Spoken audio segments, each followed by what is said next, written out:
Welcome back to episode 103 of Teachers in Transition, the podcast and the YouTube channel. My name is Kitty Boitnott. I am the owner of Boitnott Coaching and the founder of Teachers in Transition. I specialize in working with teachers who are burnt out and ready to make a transition into a new career, but don't know where to start or how to get started with a job search.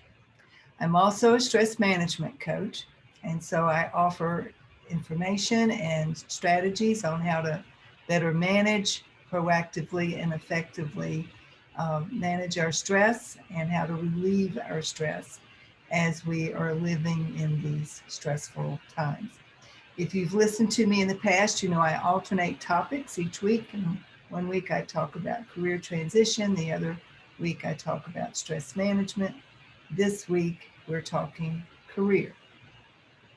And I ran across an article that I thought I would share parts of that resonated for me as far as considering how to advise my clients when they are considering what kinds of jobs they want to apply for. So, in my experience, the toughest challenge that most of my clients run into is figuring out what it is they want to do next in their career. I would say probably 98% of the folks who come to me know one thing, and that is that they're ready to leave the classroom. And there are a variety of reasons. They no longer enjoy it, the stress has gotten to them, the pandemic has been the tipping point, and they've decided, I'm out. They're thinking about the next 10 to 15 years and how if they're not having any fun now, they're surely not going to be having fun moving forward. And so it's time to make a change. The dilemma is they don't know what to change to. And often they're considering what am I even qualified to do? And that's not always where I recommend that you start in this search. That instead of focusing solely on what are you qualified to do, my recommendation is you start with what is it you want? What do you enjoy about your current job that you would enjoy doing more of in another job? What is it that you never want to have to do again? That's important to inform what you might want to do next. And then you can finally boil it down to, what are your skills? What are your qualifications? What's your level of education? What is your capacity to learn new skills? And do you need to take a course or two? I never recommend that anybody go back to school to start all over. Many of my clients are still paying off student debts from before. So you don't need to go back and start fresh and build up a whole new stack of loans. But you might need to take a course here or there. Udemy.com is a great resource to go to find out the basics about different kinds of occupations.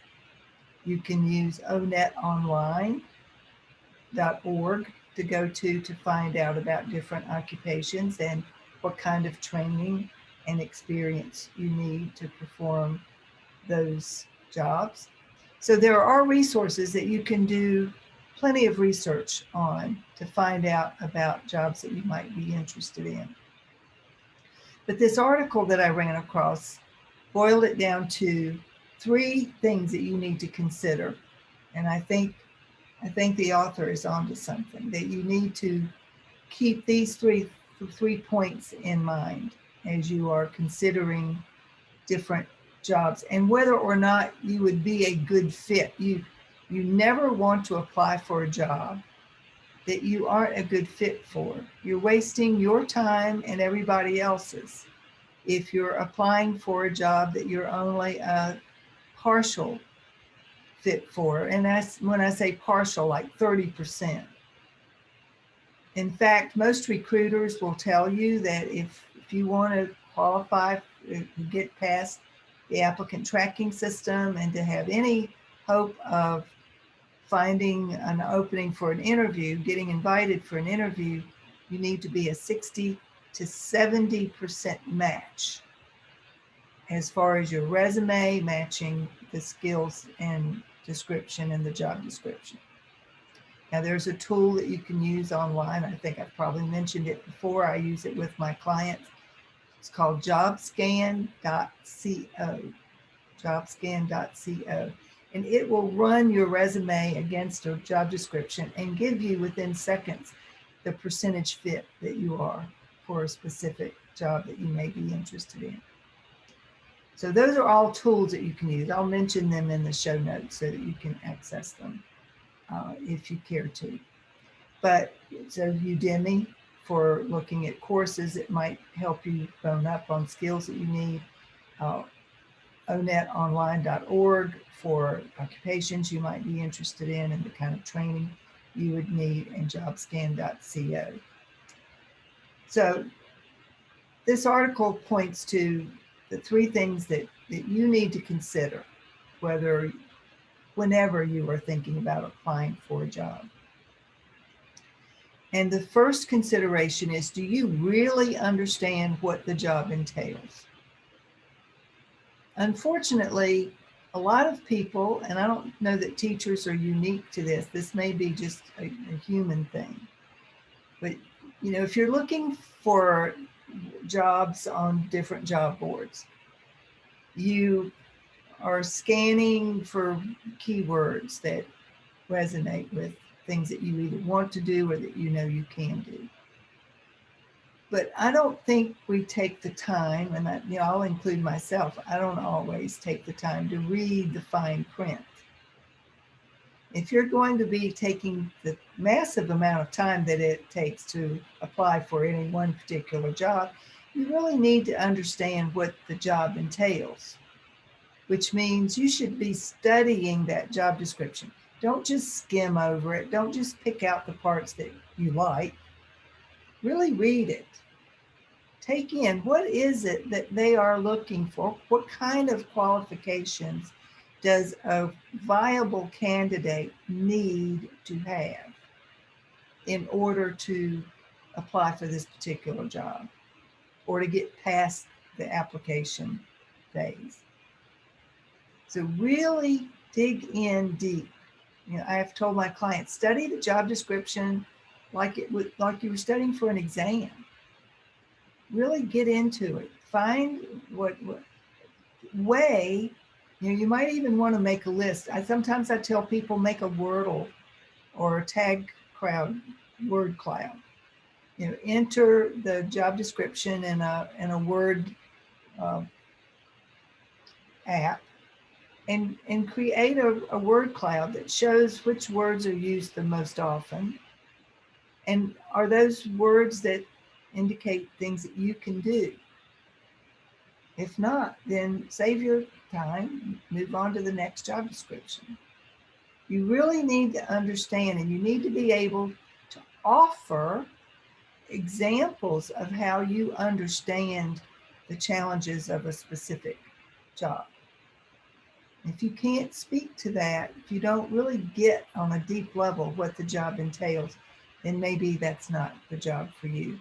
Don't just apply for a job because it sounds interesting or intriguing, or you think you could learn the job. I mean, there's a certain amount of learning curve you're going to have, of course, but do consider whether or not you understand the needs of the company, of the organization, that you can perform if you were to be hired.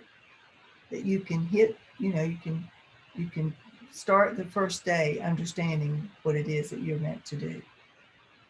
So do you really understand the needs of the job and of the organization or the company?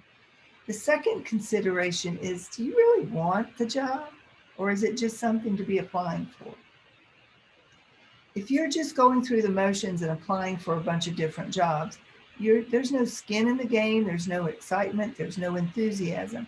If you want to be a viable candidate for a position, you have to be excited and enthusiastic.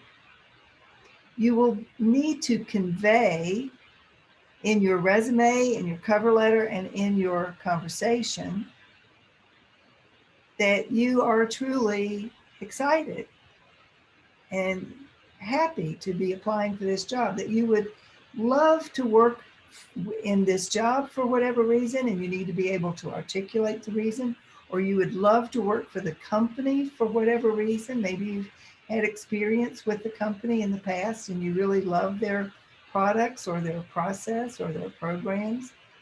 And so you can speak to that, or you love you know enough about the people who work there that you want to work with those kinds of people. If you're not sincerely interested in the job, then I would recommend you move on and find one that you are sincerely interested in. You need to really be able to convey your authentic interest as opposed to simply going through the motions. And finally, can you do the job? Do you have the ability? Do you have the skills, the understanding, the knowledge to be able to perform the job? Do you have specific experience that you can point to, results that you can point to, achievements that you can point to that would indicate that you've been successful in the past and therefore you can predict your ability to be successful in the future? So those are the three of some major considerations to take into account. Do you understand exactly what the job entails? Do you really want it? And do you have the ability to do it? If you can answer an enthusiastic yes to all of those questions, then go for it. Apply. But write your resume carefully, matching the keywords and the important information from the job description so that you make yourself viable enough to get through the applicant tracking system and, more importantly, invited for an interview. That's what your resume does. It's a tool that is designed to help you get invited for an interview. The resume won't get you the job. The interview gets you the job. But you can't get interviewed if you don't provide a relevant and pertinent resume, one that indicates that you are a terrific candidate for the position. So those are just some things to keep in mind if you're in the track of job search. You're about to decide, yeah, this is my last year of teaching, or maybe next year. Maybe you've decided I could stick it out one more year, but after that I'm done. If that's you, then I want to invite you to consider working with me and letting me help you, because the process that I use is a longer term process. You know, sometimes I have to turn people away if they've already quit their job and they need a job right away, because that is not what my specialty is. I don't try to offer strategies for getting you a job in the next month. And I will tell you, if you and I ever talk, if you want a job that quickly, you'll have to settle for retail, Starbucks, grocery store, somewhere where your education and high-level skills are not necessarily required. Because if you want to make a pivot from teaching into a lateral position where you're going to be validated for the education you have and the skills that you've developed as an educator, and you want to be paid commensurate with what you've been paid as a teacher, that's a longer range process. It might take several months. And the course that I have created is designed to take at least 4 months for you to work your way through it and learn everything you need to know about the job search process. It may take longer than 4, and especially with the unknown component of the pandemic, we're on the uptick. Thankfully, you know, there's light at the end of the tunnel as far as the pandemic goes, but there's a lot of people out there waiting to get back into the job market. So for these first few months of our economic recovery, the competition is going to be extremely stiff, and you'll need to be on your A game, and I can help you with that. If you would like to take a look at a free webinar presentation that I created for a university not too long ago, I have it as an evergreen webinar presentation that I'll offer the link to below. There's no sales pitch in it. It's an explanation of what the job transition process entails if you're transitioning as a teacher from the classroom into the business world or the nonprofit world. I do offer some really solid information in that. And then as opposed to offering anything for sale, if you're interested still, you can contact me and we can talk about whether my program is the right approach for you. So keep all of that in mind. Do email me if you have any immediate questions that you'd like for me to answer. As always, if you would, please review this podcast to help other people find it. And let me know if you've got specific recommendations of topics you'd like me to cover in the future. I'd be happy to share information that I may have on that topic if you have something to suggest. And that's it for today. Thank you so much for tuning in to Teachers in Transition. Have a wonderful week, and I'll see you again next week.